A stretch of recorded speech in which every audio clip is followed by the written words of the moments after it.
రెండో వాక్య భాగంలోకి మనం తిరిగి ప్రవేశిస్తున్నాం. ఈ సమయంలో వాక్యము ముందు ప్రకటించడానికి ముందు ఉన్నటువంటి ఈ యొక్క ప్రకటనలు గమనించాలని మనవి చేస్తున్నాం. ప్రకటనలు గమనించాలని మనవి చేస్తున్నాం. వినపడుతుందా? వాయిస్ వినపడుతుందా?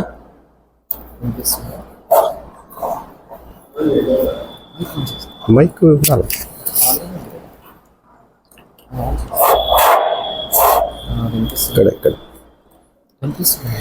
సరే.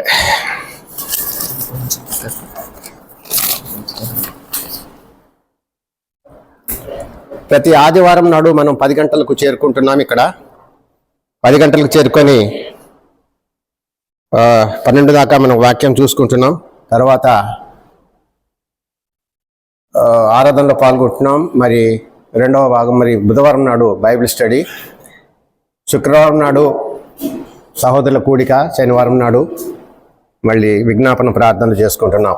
ఇది మన కార్యక్రమాలు.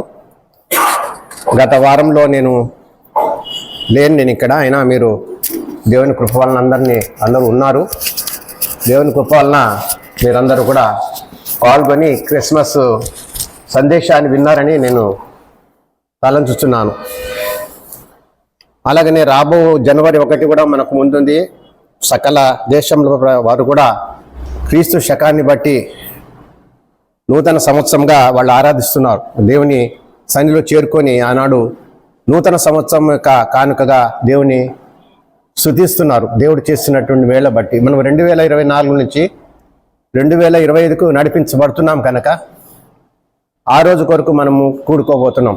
ఆ రోజు 31వ తేదీ ప్రభు చిత్తమైతే ఆదివారం నాడు ఎక్కడ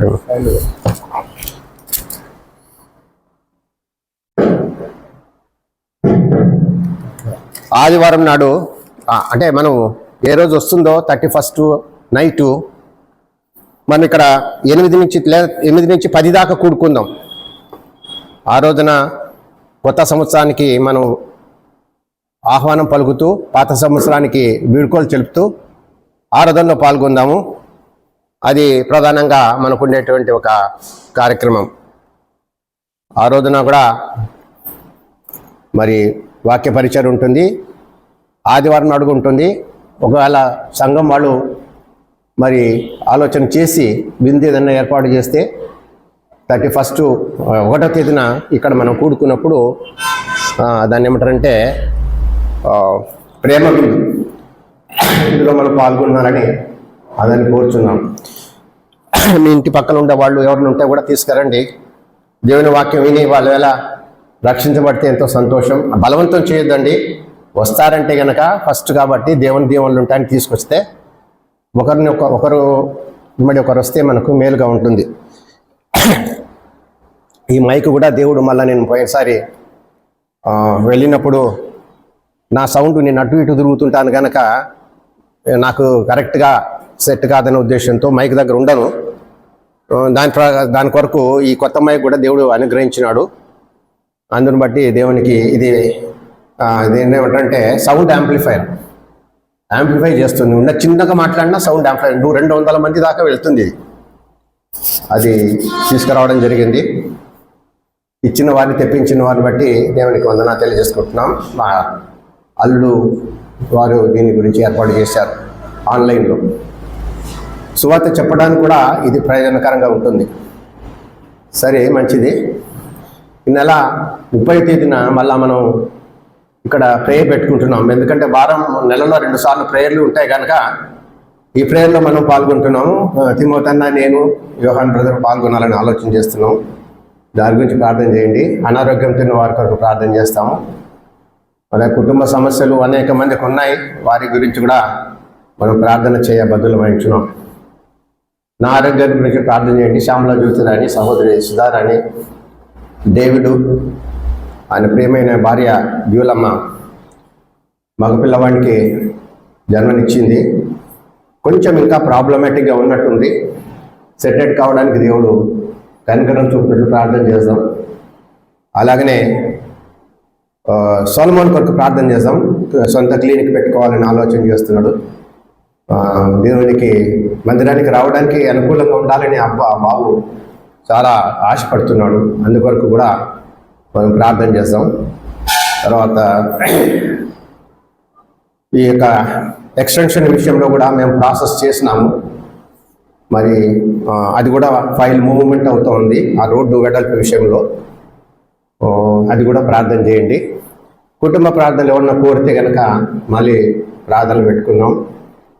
మరీ మీకు ఇబ్బందిగా ఉంటే వద్దు, అభ్యంతరంగా ఉంటే వద్దు, కానీ మీ కొరకు ప్రార్థన చేస్తాం. మీ పేర్లు ఇవ్వండి, వాటి కొరకు ప్రార్థన చేస్తాం. సండే స్కూల్ పిల్లలు బట్టి వందనాలు దేవునికి తెలియజేస్తాం. జక్కా జరుగుతుంది. వాళ్లకు ప్రైజులు ఉంటాయేమో మరి నాకు తెలియదు. అది కూడా మరి సహోదరుల వైపు దాని గురించి చూసుకుంటారు. ఇప్పుడు వాక్యంలోకి వెళ్దామండి. మలాకీ గ్రంథము 3వ అధ్యాయం. మలాకీ గ్రంథము 3వ అధ్యాయంలో ఒక మాట వ్రాయబడింది.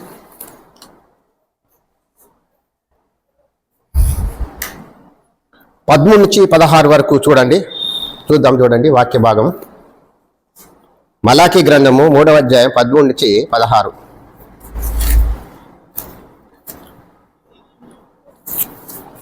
నేను చదివి వినిపిస్తాను. మలాకీ గ్రంథము చివరి అన్నమాట, పాత నిబంధనలో చివరి గ్రంథం అది.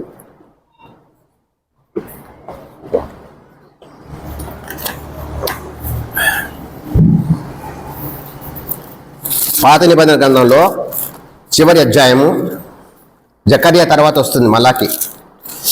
పేజీ నెంబరు కూడా చూడొచ్చును, 785. మీ బైబిల్లో పేజీ నెంబర్ 785లో ఉంటుంది. 3వ అధ్యాయం 16 వచనం, 13 నుంచి 16 దాకా నేను చదువుతున్నాను. యెహోవా సెలవిచ్చినదేమనగా, నన్ను గూర్చి మీరు గర్వపు మాటలు పలికి నిన్ను గూర్చి ఏమి చెప్పితేమని మీరు అడుగుదురు. దేవుని సేవ చేయుట నిష్ఫలమనియు ఆయన ఆజ్ఞలను గైకొని సైన్యములకు అధిపతి యెహోవా సన్నిధిని మనము దుఃఖాక్రాంతులుగా తిరుగుట వలన ప్రయోజనమేమనియు. 15వ వచనం, గరిష్ఠులు ధన్యులగుదురనియు యెహోవాను శోధించు దుర్మార్గులు వర్ధిల్లుదురనియు వారు సంరక్షణ పొందుదురనియో మీరు చెప్పుచున్నారు. 16వ వచనం, అప్పుడు యెహోవా యందు భయభక్తులు గలవారు ఒకరితో ఒకరు మాట్లాడుకొనుచుండగా యెహోవా చెవియొగ్గి ఆలకించెను. మరి యెహోవా యందు భయభక్తులు కలిగి ఆయన నామను స్మరించుచు ఉండు వారికి జ్ఞాపకార్థముగా ఒక గ్రంథము ఆయన సముఖం నందు రాయబడెను. ప్రార్థన చేసుకుందామండి. తిమోతన్న కనుక ఈ సమయంలో ఒక గ్రంథాన్ని గురించి ఈరోజు మనం వివరించుకోబోతున్నాం. 3 రకాల గ్రంథాలు బైబిల్లో ఉన్నాయి. ఒకటి జ్ఞాపకార్థ గ్రంథం, ఇప్పుడు మలాకీలో చూపించినట్లు. తర్వాత జీవ గ్రంథం ఉంది, ఇంకొకటి బైబిల్లో మరొక గ్రంథాన్ని పేరు రాశారు. ఈ గ్రంథం ఎక్కడుంది? జ్ఞాపకార్థ గ్రంథం ఇప్పుడు చదువుకున్నటువంటి 3:16లో ఉంది. మలాకీ గ్రంథంలో 3:16లో ఉంది. 2వ గ్రంథం ఉంది, బైబిల్లో రాయబడింది. గ్రంథము రాయబడింది క్లియర్గా. 66 గ్రంథాలు వేరే బైబిల్లో, కానీ బైబిల్లో 66 గ్రంథాలు రాయబడలేదు, కానీ కొన్ని గ్రంథాల పేర్లు స్పెసిఫిక్గా మెన్షన్ చేసినాడు. అదేంటిది? జీవ గ్రంథం. అది ఎక్కడుందంటే ప్రకటన గ్రంథం 13వ అధ్యాయం 8వ వచనంలో ఉంది. మరొక గ్రంథం ఉంది 5వ అధ్యాయం, ప్రకటన గ్రంథం 5వ అధ్యాయం 1 నుంచి 8 దాకా ఉంది. అది ముద్ర వేయబడిన గ్రంథం అని ఉంది. అంటే 3 గ్రంథాలు మనము ఇప్పుడు చూసుకున్నాం. ఒకటి జ్ఞాపకార్థ గ్రంథం, ఒకటి జీవ గ్రంథం, ఒకటి ముద్ర వేయబడిన గ్రంథం, ఒకటి. ఈ ముద్ర వేయబడిన గ్రంథం చాలా స్పెసిఫిక్ అన్నమాట. అంటే ప్రధాన గొర్రెపిల్ల తప్ప మరి ఎవరు దాన్ని ఓపెన్ చేయలేరు. ఈ గ్రంథాల గురించి రెఫరెన్సెస్ ఉన్నాయి. అయితే ఈరోజు ఈ 3 గ్రంథాల్లో మనం ఒక గ్రంథాన్ని గురించి మనం మాట్లాడుకుందాం, ధ్యానం చేసుకుంటే. ఏంటి? జ్ఞాపకార్థ గ్రంథం. ప్రభు చిత్తమైతే ఇతర గ్రంథాల గురించి అనగా జీవ గ్రంథం గురించి, మరియు మరొక గ్రంథం ఏముంది? ముద్ర వేయబడిన గ్రంథాన్ని గురించి ఇంకొక సందర్భంలో ఈ 3టిని ఒకే రోజు ధ్యానించలేము కనుక సమయం సరిపోదు. కనుక మొదటి గ్రంథమైనటువంటి ది బుక్ ఆఫ్ రిమెంబరెన్స్ అన్నాడు. ఇంగ్లీష్లో అయితే ద బుక్ ఆఫ్ రిమెంబరెన్స్ అని రాశారు. అంటే ఏమిటి? జ్ఞాపకార్థ గ్రంథం. మొదట ఇక్కడ దేవుడు మాట్లాడుతున్నాడు. మలాకి గ్రంథం వచ్చేటప్పటికి ప్రవక్త మలాకి మాట్లాడుతున్నాడు. చిన్న ప్రవక్తలు అయిన ఒకడు, పెద్ద ప్రవక్తలు ఉన్నారు, చిన్న ప్రవక్తలు. పెద్ద ప్రవక్తలు వేరు, ఒక్కరి పేరు మనమైనా చెప్పుకోగలమా? పెద్ద ప్రవక్తలు ఎవరు? ఒక్కొక్కరు. యెషయా గ్రంథము ప్రవక్త, యెషయా ఒక పెద్ద ప్రవక్త, దానియేలు ఒక పెద్ద, యెహెజ్కేలు ఒక ప్రవక్త, యిర్మీయా ఒక ప్రవక్త, నలుగురు ఉన్నారు. చిన్న ప్రవక్తలు 12 మంది, 13 దాకా ఉన్నారు. అట్లాంటి చిన్న ప్రవక్తల్లో అంటే వాళ్ళ రచించినటువంటి గ్రంథాలు, వాళ్ళు రచించినటువంటి అంశాలు కేవలం కొన్ని అధ్యాయాల్లో మనం చూస్తున్నాం. కనుక ఇక్కడ గమనిస్తే ఈ మలాకి ప్రవక్త ఇక కొత్త నిబంధనకు రావడానికి ముందు, ఇంకా పాత నిబంధనకు కొత్త నిబంధనకు మధ్య ఏముందంటే కొంత స్పేస్ వచ్చింది. 400 ఏండ్లు దేవుడు ఏమి బయలుపరచబడలా. ప్రవక్తలతో ఆగిపోయింది. ప్రవక్తలు చెప్పినప్పుడు ఇశ్రాయేలుతో మాట్లాడింది ఆగిపోయింది. తర్వాత యేసుప్రభువు జన్మించిన నాటికి మళ్ళా 2000 సంవత్సరాల కిందట అప్పుడు తిరిగి సువార్తలు రాయబడ్డాయి. ఇంకా అప్పటి నుంచి మళ్ళా 29 పుస్తకాలు రాయబడ్డాయి. మొదట 37 పుస్తకాలు రాయబడ్డాయి పాత నిబంధనలో, తర్వాత 27 పుస్తకాలు కొత్త నిబంధనలు పొందుపరచబడ్డాయి. యేసుప్రభువు వచ్చిన తర్వాత కొత్త నిబంధన అంటే ఇశ్రాయేలుతో మరొక కొత్త నిబంధన చేసుకున్నాడు. ఏమా నిబంధన అంటే ప్రభువైన యేసుక్రీస్తు వారు ఈ లోకానికి విమోచకుడిగా ఆయన రక్తము బలిచ్చినాడుగా ఉంటున్నాడు. మొదటగా మోషే ధర్మశాస్త్రంలో పాత నిబంధనలో ఏటేటా బలి ఇవ్వాలి, ఏటేటా అతనిపై ప్రధాన యాజకుడు బలి ఇస్తాడు. ఇప్పుడు అట్లా కాదు, ఒకేసారి బలి ఇస్తున్నాడు. ప్రభు బలి ఇవ్వబడి ఆయన తన తండ్రి రాజ్యంలో చేర్చబడ్డాడు. మెల్కీసెదెకు వంశంలో ఆయన వచ్చిన క్రమయాజకుడుగా మనం చూస్తున్నాం. సరే, అవన్నీ వేరే విషయాలు. ఇప్పుడు మనకు కావాల్సినట్టు జ్ఞాపకార్థ గ్రంథములో చెప్పబడినప్పుడు ఏ అంశాలు చెప్పండి. 13 నుంచి 15 దాకా ఒక రకం చూస్తాం చూడండి. నన్ను గురించి మీరు బహు గర్వ మాటలు పలికి నిన్ను గురించి ఏమి చేసివని మీరు అడుగుదురు. ఇప్పుడు 2 రకాల మనుషులు ఉన్నారు ఇక్కడ. ఒకరు దేవుడు మనకు చేసిన వాటన్నింటి దేవుడు ఇతరులకు చేస్తున్నాడు. నమ్మని వాళ్ళు ఉంటారనుకోండి, వాళ్ళ గురించి కొంతమంది ఏమంటారంటే, వాళ్ళు చూడబ్బా ఎంత సౌకర్యంగా ఉండారో, వాళ్ళు చూడ ఎంత ధనం ఉందో, వాళ్ళకు చూడ ఎంత ఆశీర్వాదంగా వచ్చాడు, దేవుని నమ్మలే కదా, మరి అయినా దేవుడు వాళ్ళని ఎందుకు ఆశీర్వదించినాడు అని గర్వపు మాటలు పలుకుతారంట కొంతమంది. అట్లాంటి మాటలు ఇంకేం మాట్లాడతారు? దేవుని సేవ చేయుట ఏం పని, ఇంకా దేవునికి సేవ చేస్తున్నాము, ఎంత నమ్మకంగా ఉన్నాం, రక్షించబడ్డాం, నమ్మకంగా ఉన్నాం, సేవ చేస్తున్నాం, ఏం పని ఈ సేవ చేయటంలో మనకేం లాభమా నష్టమా, లాభం ఉందేమన్నా అని ప్రశ్నిస్తారంట దేవుణ్ణి. అది ఏమనంటే ఇంగ్లీష్లో బ్లాస్ఫెమీ అంటారంటే, అంటే దేవుని దూషించకపోయినా దేవుని గురించి వ్యతిరేకంగా మాట్లాడితే బ్లాస్ఫెమీ అంటారంటే దేవుని దైవ దూషణ. యేసు ప్రభు దైవ దూషణకు చేయలే, ఆయన దేవుని రాజ్యాన్ని గురించి ప్రకటించినా ఆయన గురించి అక్కడ యూదులు ఏమన్నారంటే ఈయన దైవ దూషణ చేస్తున్నాడు అన్నారు. అది నిజమైన అది దైవ దూషణ, లేక దేవుణ్ణి నిందించడం దైవ దూషణ అంటే ఈ హెచ్కేల్ గ్రంథం ఇక్కడ చెప్పమన్నట్టు మలాకి గ్రంథంలో చెప్పమన్నటువంటి దూషణ దైవ దూషణ అని చెప్పుకోవచ్చు. ఏమంటున్నారు ఇంకా చూడండి, దేవుని సేవట నిష్ఫలమనియు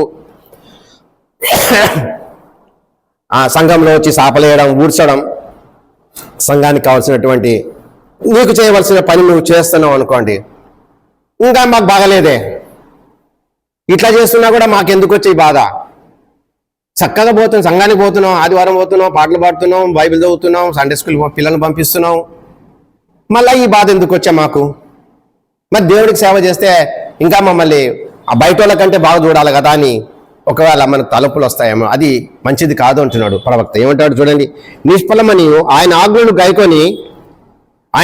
గైకొని సైన్యములకు అధిపతి యెహోవా సన్నిధిని మనం దుఃఖాక్రాంతులుగా తిరుగుట వల్ల ప్రయోజనమేమి? ఆయన ఆజ్ఞలు గైకుంటే దుఃఖమే వస్తుంది కొన్ని సందర్భాలు. దుఃఖం అంటే ఎట్లాంటి దుఃఖము? లోక సంబంధం దుఃఖం. సత్యం పలకాలంటే కుదరదు. ఈ లోకంలో పద్ధతి లేచిన కాడి నుంచి యాడొకసాట అబద్ధం చెప్పాలా. ఎక్కడైతే నేను ఒకసారి చాలాసార్లు చెప్పినాను, మేము లక్ష్మీనారాయణ సంఘంలో ఉన్నప్పుడు ఆసుపత్రి పరిచర్యకు పోతుంటే 5 గంటలకు అట్లా పోయేటప్పుడు పత్రికలు తీసుకొని అక్కడ ఎంఎంలో ఉన్నాయి, M1 2 వార్డ్స్ ఉన్నాయి. ఇప్పుడు ఏమైంది డెవలప్ చేస్తున్నారు కానీ అక్కడ పోయినప్పుడు అందరు తీసుకుంటున్నారు. ఒక మనిషి బెడ్ దగ్గర పోతే అటెండర్ ఉంటాడు అనమాట. బాబు తీసుకో అంటే, సారీ మాకు నమ్మకం ఉంది దేవుడు అంటే, ఆయనే దేవుడు, కానీ ఈ పత్రిక తీసుకొని దీని ప్రకారం నడవాలంటే మాకు పత్యం అవుతుంది అన్నాడు. కామెర్లు వస్తే పత్యం, జ్వరం వస్తే పత్యం, మరి పత్యం లేకపోతే నీకు ఎట్లా బాగుపడతావు అంటే, మనమంతా కూడా నడినెత్తి నుండి అరికాలు వరకు కూడా మనకు రోగమే. ఆ కామెర్లో పత్యం ఉంటే ఏమవుతుంది? డిసీజ్ బాగా అవుతుంది, ఆ రోగం కుదురుతుంది. ఇప్పుడు ఫర్ ఎగ్జాంపుల్ ఒక అలర్జీ ఉన్నాడు అనుకో, నేనే అనుకో ఒక అలర్జీ ఉంది, మటన్ తినకూడదు, చికెన్ తినకూడదు డాక్టర్ చెప్పినాడు. ఏడైతుంది బా, యా ప్రోగ్రామ్ పైన మటన్ వేస్తారు, చికెన్ వేస్తారు, తినకుండా ఎట్లుంటావు? కంట్రోల్. అట్లనే దేవుని మాటలు వింటే గనక, మనకు ఆయన ఆజ్ఞలు వింటే గనక ఏడైతుంది. ఇప్పుడు పొద్దున్న లేచిని మోసం చేయాలా, పొద్దున్న ఒక మనిషిని మోసం చేయాలా, పొద్దున్న మనిషిని లేస్తున్న ఒకనికి అబద్ధాలు చెప్పాలా, ఇంకా రకరకాల చేస్తేనే లోకలు జీవిస్తాము. మామూలుగా అట్టునే జీవిస్తే ఇంకా నువ్వు తినడానికి కూడా కూడు దొరకదు అనేటువంటి లోకంలోకి వచ్చేసినాయి. కానీ అది దేవదూషణ అని అంటారు. అంటే మనకు దేవుడు ఏ స్థితిలో పెట్టినాడో, ఎలా ఆజ్ఞలు ఇచ్చినాడో వాటిని పాటించినట్లయితే దేవుడు ఇష్టపడతాడు. నువ్వు ఏమన్నా కష్టపడు. యోబు ఎట్లా కష్టపడ్డాడు చెప్పండి? యోబుకు అంతమంది అన్ని గొర్రెలు, అంత ధనవంతుడు ఆ కాలంలో. ఆనాడు పశువులు ఉన్నాయి, ఆనాడు ఆయనకు బిడ్డలు ఉన్నారు, ధనం ఉంది, ధాన్యం ఉంది, అన్నీ ఉన్నాయి. కాడెద్దులు 12 కాడులు కట్టాడంట, అంత ధనవంతుడు. అయితే ఒకానొకప్పుడు దేవుడు ఈ సైతాను ఆయన సన్నిధికి వెళ్ళి, దేవుని సన్నిధికి వెళ్ళి, ఆ యోబును చూసినావా, నేను తిరిగి వచ్చిన ఎక్కడికి పోయించినావు సైతాను అంటే, లోకమంతా తిరిగి వచ్చినాను దేవా అంటే, నువ్వు ఏం చూస్తే యోబుని చూసినావా అన్నాడంట. ఏం చూసినావు? యోబుని చూస్తే, యోబు లాంటి నీతిమంతులు నువ్వు చూసినావా అంటే, బాగా చూసినాడు, బాగానే ఉండాలే, నువ్వు అన్నీ ఇచ్చినావు కాబట్టి ఆయన నీకు మొక్కుతున్నాడు, నీకు ప్రార్థన చేస్తున్నాడు. ఆయన దగ్గర నుంచి తీసేయి, అన్ని బిడ్డలు తీసేయి, తర్వాత గొడ్లు తీసేయి. ఒక నిమిషానికి ఒక షాకు. ఇవాడు చచ్చిపోయినారు అనేది ఒకటి వచ్చి చెప్పటాలిగా, పని మనుషుడు, మీ బిడ్డలందరూ చచ్చిపోయారు నిమిషంలోని, నీ ఎడ్లు చచ్చిపోయా, నీ పొలం బాయా, అన్ని బాయా, ఏమి లేవు, సున్నా ఉంది. అప్పుడు ఆయన భార్య వచ్చి అడిగిందంట. అంతేకాకుండా దానికంటే తర్వాత ఆయన శరీరము చర్మవ్యాధితో మొత్తినారంట. యోబు మొత్తిందంట, ఒత్తిచ్చినాడంట సైతాన్. పరీక్ష చూడు, అట్లయినా కూడా నిన్ను తిట్టాడు దేవుని తిట్టాడు యోబు అని భక్తుడు అంటే, సరే అది కూడా చేయిపో, కానీ ప్రాణం మట్టుకు తీయొద్దంటే ఆ సైతాన్ వచ్చి అట్లా చేసింది. అయితే దేవుడు నువ్వు వదిలిపెట్టలే ఈ మనుషుడు యోబు. ఆయన ఏం చేసినాడు, ఆయన భార్య వచ్చి ఏం నీకు బుద్ధి ఉందా లేదా, అంతా నీ బిడ్డలు చచ్చిపోయారు, నీ కాళ్ళు చచ్చిపోయా, నీ పొలం పోయా, అన్నీ పోయా, ఇట్లా కొట్టుకాపాయ నిమిషంలో. అట్లాంటి దేవుణ్ణి నువ్వు ఇంకా కొలుస్తున్నావా, ఇంకా ప్రార్థన చేస్తుండవా? ఏం నీకు పని? నువ్వు గోక్కుంటున్నావే ఆ చర్మవ్యాధితో, వదిలిపారే, తిట్టు, అటల్నా చావు, ఎటల్నా చేస్తావు కదా అని చెప్పి ఆయనదంట. అప్పుడు ఆయన అన్నాడంట, చూడు, మనకు దేవుడు మేలు చేసినప్పుడు మనము అనుభవించలేదా? ఆయన ఆశీర్వాదాలు ఇచ్చినప్పుడు అన్ని అనుభవిస్తేమే, ఇప్పుడేంటి మళ్ళా అట్లా అంటే, దేవుడు కీడు చేస్తే మనం ఎందుకు అనుభవించకూడదు, ఎందుకు తిట్టాలా?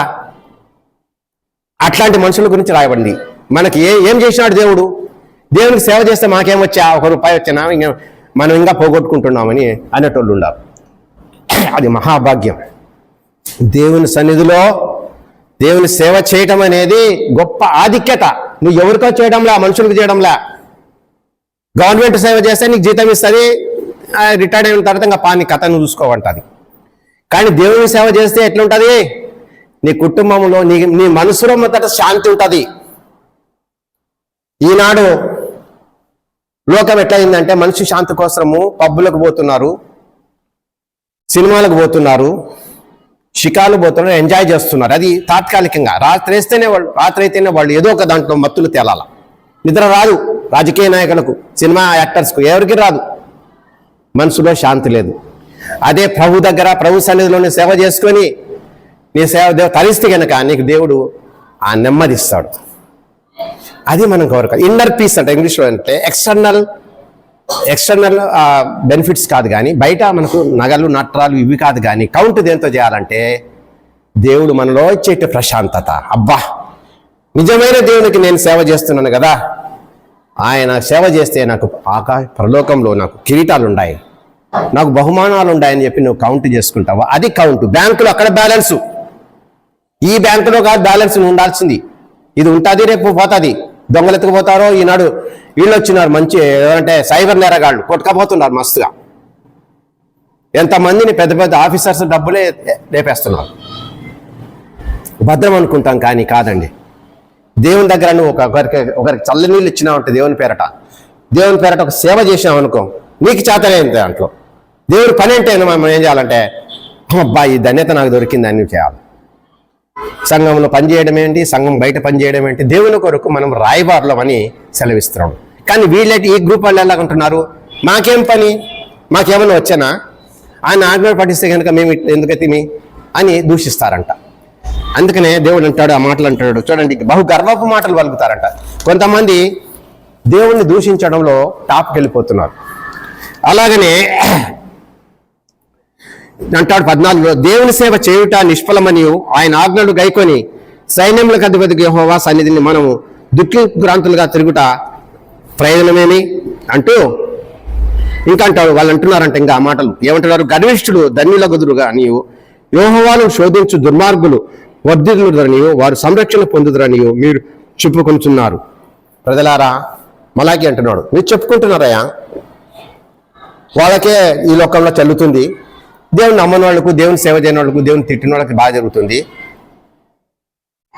మరి దేవుని నమ్ముకున్న వాళ్ళ కథ ఏంది ఇట్లా అయిపోతుంది, పూర్తిగా డౌన్ డౌన్ అయిపోతుంది రోజు రోజుకి. ఏంటంటే దేవుడు ఒక మాట సెలవిచ్చినాడు. ఏం చూడండి, 3:16లో ఇది కేటగారికల్ స్టేట్మెంట్. అంటే ఇది చాలా పదాలు చూడండి. మలాకి 3:16లో బైబిల్ గ్రంథంలో చూడండి, మీ బైబిల్స్లో మలాకి గ్రంథం 3:16 మాట రాయబడి ఏముందంటే, అప్పుడు యెహోవా యందు భయభక్తులు గలవారులో ఒకరితో ఒకరు మాట్లాడుకుంటుండగా యెహోవా చెవియొగ్గి ఆలకించెను. మరియు యెహోవా యందు భయభక్తులు కలిగి ఆయన నామమును స్మరించుచు ఉండి వారికి జ్ఞాపకార్థంగా ఒక గ్రంథము ఆయన సముఖమందు రాయబడెను. మనం స్కూల్కి వెళ్తే మన పేర్లు ఉంటాయి, అటెండెన్స్ రిజిస్టర్ ఉంటుంది. ఇది అందరికీ తెలుసు, చిన్నపిల్లలు ఎల్కేజీ పిల్లలకు కూడా. ప్రజెంట్ వాళ్ళకండి అంటే ప్రజెంట్ సార్ అంటాడు పేరు పిలుస్తేనే. డ్యూటీకి వెళ్తే అక్కడ సిగ్నేచర్ చేయాల ప్రజెంట్. అట్లా దాన్ని ఏమంటారు, ఉన్నాడు, ఉనికి ఉన్నాడు, వీడు కరెక్టే ఉన్నాడు, ఇక్కడ ఉన్నాడు అని, అతను ఉన్నాడు అని చెప్పి అర్థం. ఇక్కడ ఒక జ్ఞాపకార్థ గ్రంథం రాయబడిందంట. ఆ జ్ఞాపకార్థ గ్రంథంలో ఎవరి పేర్లు రాయబడ్డాయి, అలా దుర్మాంగా దూషించే వారి పేర్లు రాయబడ్డాయా, దేవుని రాసినాడంట పేర్లన్నీ కూడా.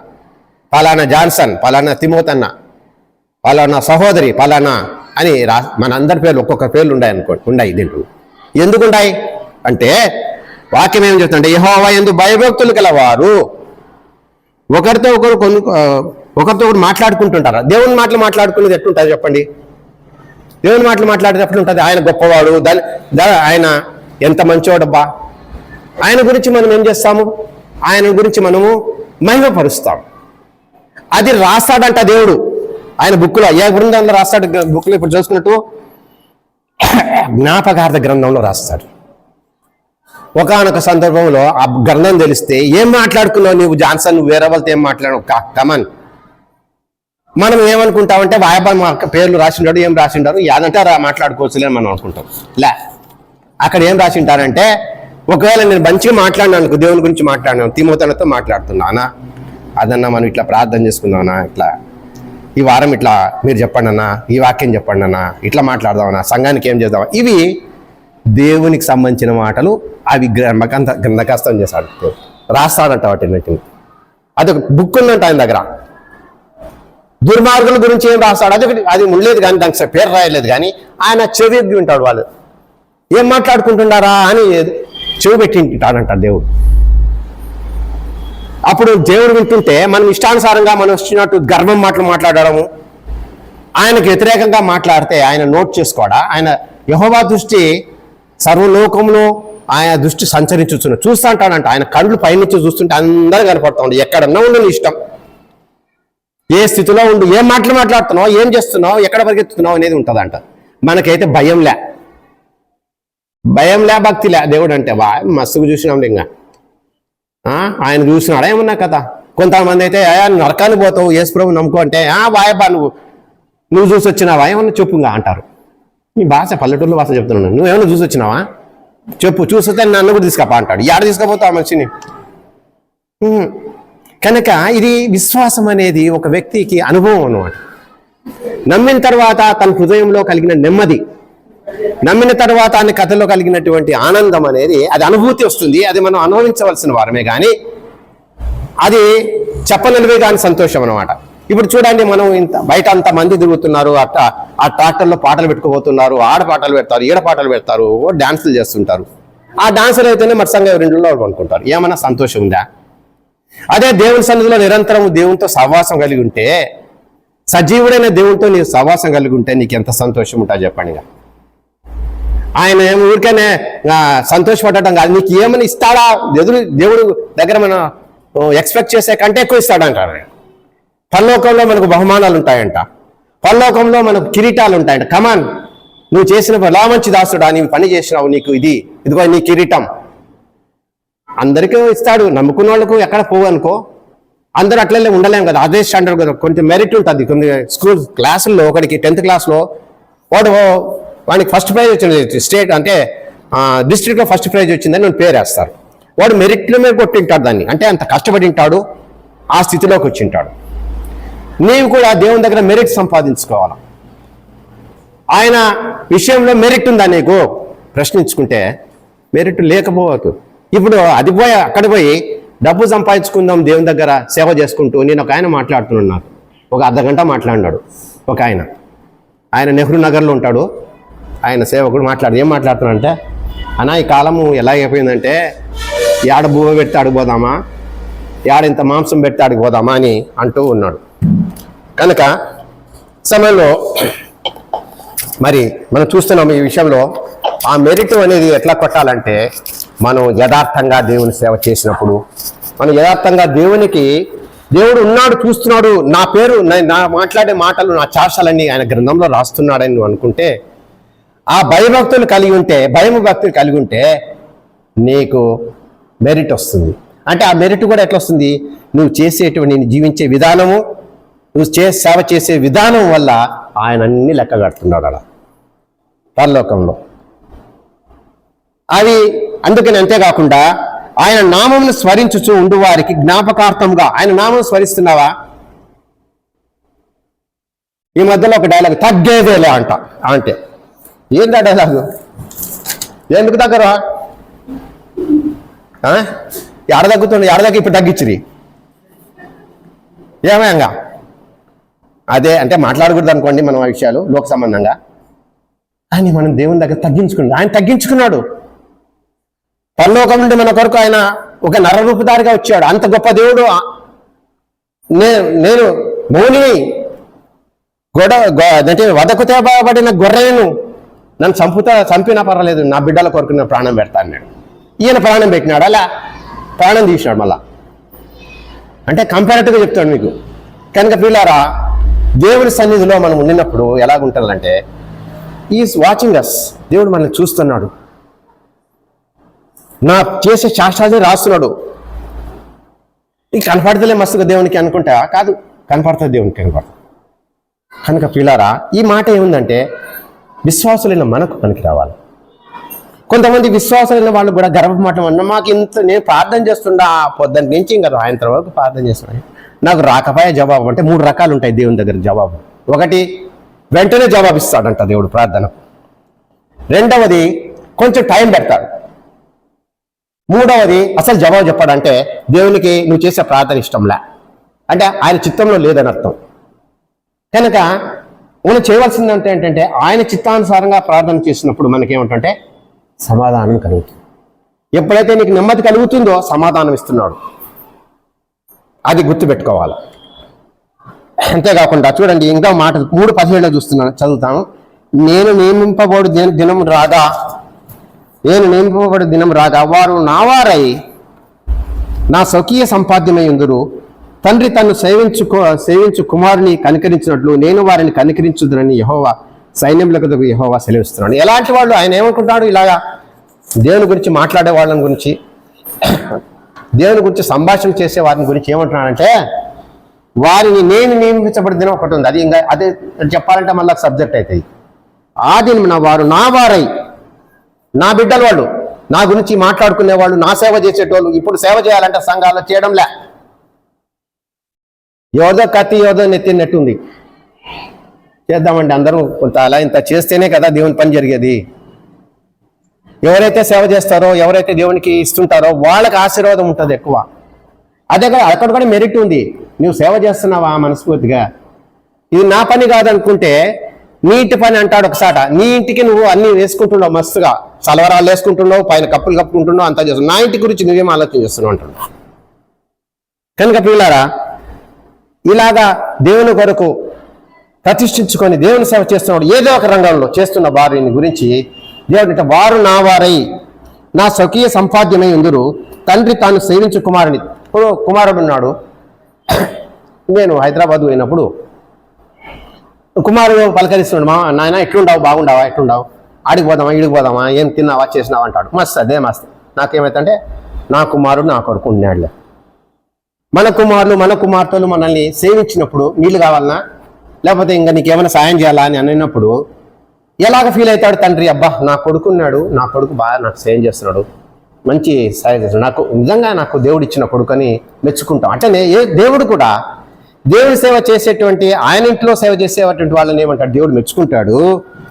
దేవుడు కుమారుని కనికరించుట్లు నేను వారిని కనికరించుతాను సైన్యములకు అధిపతికి యెహోవా సెలవిస్తున్నాడు. మరి చివరి మాట చూసి ముగిస్తామండి. 3:18 ఒక మాట రాయబడింది, అదే మలాకిలో. అప్పుడు నీతి కల వారెవరో, దుర్మార్గులు ఎవరో, దేవుని సేవించే వారెవరో, ఆయన సేవించని వారెవరో మీరు తిరిగి కనుగొందురు. ఎప్పుడైతే దేవుడు ఆ అంత్య దినమున ఆ అంగరాల దినం వస్తామని దగ్గరకు వచ్చింది, ఇంకా గంటికలు మోగుతున్నాయి, కౌంట్ డౌన్ స్టార్ట్ అయింది రాకడ కొరకు. ఆ దినమున నీతిమంతులు అనేటువంటి భయపడతారు, అనీతిమంతులను బయటపడతారు. ఎవరైతే 3:16 ప్రకారం దేవుని సేవిస్తున్నారో, దేవుని గురించి మాట్లాడుకుంటున్నారో, దేవుని గురించి నిరంతరం ధ్యానం చేస్తున్నారో వాళ్లకు వస్తుంది, వాళ్ళకు ప్రైజ్ వస్తుంది. ఇప్పుడు సండే స్కూల్ పిల్లలు బయట పెట్టినాం. సండే స్కూల్ పిల్లలు ప్రైజ్ కోసం ఎంత ప్రయత్నం చేస్తుంటారు చూడండి, ఎంత సహకరిస్తుంటారు చూడండి. ఇంట్లో నేర్చుకుంటున్నారు. ఆ ఠాకూర్ అనే పిల్లలు చూస్తుంటే చదువుతున్నాడు, చూస్తున్నాడు, గమనిస్తాను నన్ను, వాళ్ళకి ఇంట్రెస్ట్. కాబట్టి వాళ్ళకేమొస్తుంది? దేవుడు మనకు సండే స్కూల్లో చర్చికి ఎట్లా ప్రైజ్ ఇస్తాము, మన చేసే పని కూడా దేవుడు ప్రైజులు ఇస్తాడు. ఉన్నాయి, మనకు బహుమానాలు ఉన్నాయి, అవి చెప్పనశక్యం కానటువంటి బహుమానాలు. ఈ లోకంలో ఏవి కూడా మణిమాణిక్యాలు, వజ్రవైడూర్యాలు, ఏ ధన సంపద సరిపోదు. కానీ ఆయన మహిమలో, ఆయనలో మనం ఉండినప్పుడు ఆ సంతోషము, ఆ యొక్క 12 ముత్యాలతో కట్టబడినటువంటి ఆ దైవరాజ్యంలో, ఆ యెరూషలేము, నూతన యెరూషలేములో మనకు స్థానం ఉండబోతుంది. ఆ స్థానంలో మనం నీవునే ఉంటాం.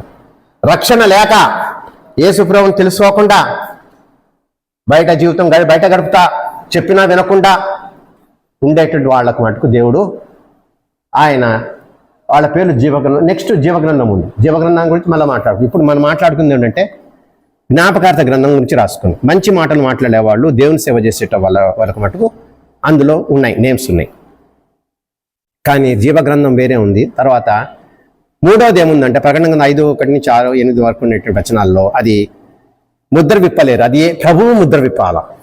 గొర్రెపిల్ల ముద్ర విప్పినప్పుడు ఆ విషయాలు బయటపడతాయని తెలుసు. ఈరోజు నేర్చుకున్నది ఏమిటంటే అలాంటి మాటలు గ్రంథంలో నీ పేరుందా, నా పేరుందా అని అనుకుంటే మనం పరీక్ష చేసుకుంటే, ఒకవేళ లేదనుకోండి, ఇప్పటి వరకు లేదు, ఇప్పటి నుంచైనా పేరు రాపించుకుందాం. దాంట్లో పేరు రాస్తాడు దేవుడు నీకు కనుక. ఆయన ఇప్పుడు వచ్చినావే అప్పుడు వచ్చినావే కాదు, నీలో నిజమైన మార్పు వచ్చి నిజంలో దేవుడు ఉన్నావంటే కనుక, ఆ పనులు చేస్తున్నావంటే ఖచ్చితంగా దేవుడు నీకు సాయం చేస్తాడు. కనుక ప్రియులారా, ఇది ఈరోజు యొక్క సందేశం. ఎవరైనా ఇంకా దేవుని నమ్ముకోకుండా దేవుని పనుల విషయంలో నాకెందుకు ఈ పని, నేనెందుకు చేయాలని అనుకుంటుంటే అది నీకు నష్టం. దేవుని పనులు చేసుకుంటా, సేవ చేసుకుంటా, ఆయన సేవలో తరిస్తూ దివారాత్రంలో ఆయన సేవించు వారు ధన్యులు అన్నాడు. అలాగా చేస్తుంటే కనుక పరలోకంలో నీకు ఉండేటువంటి బహుమానం బహు గొప్పది. ఆ బహుమానాన్ని మిస్ కావద్దని దేవుడు వాక్యం ద్వారా సెలవిస్తున్నాడు. ప్రభుచితం అయితే మరొక దినంలో జీవగ్రంథాన్ని గురించి చదువుదాం. యోగ్యత లేని గ్రంథం గురించి 7 ముద్దలు విప్పే గ్రంథాన్ని గురించి చెప్పడానికి చేత కాదు ఎవరికి కూడా. అది ఆ రోజు బయలుపరుస్తాడంట. అది ఊరికే చెప్పిన రెఫరెన్స్, కానీ జీవ గ్రంథాన్ని గురించి రాయబడింది కాబట్టి మరొకసారి దాని గురించి ధ్యానించాం. దేవుడి కొద్ది మాటలు మన ఇంట్లో దీవించును గాక. సువార్త ఏమిటంటే, ఎవరైనా యేసు ప్రభు ఇంకా నమ్ముకోకపోతే నమ్మండి, నమ్మకపోతే నష్టపోండి, మీ ఇష్టం. ప్రార్థన చేస్తానా?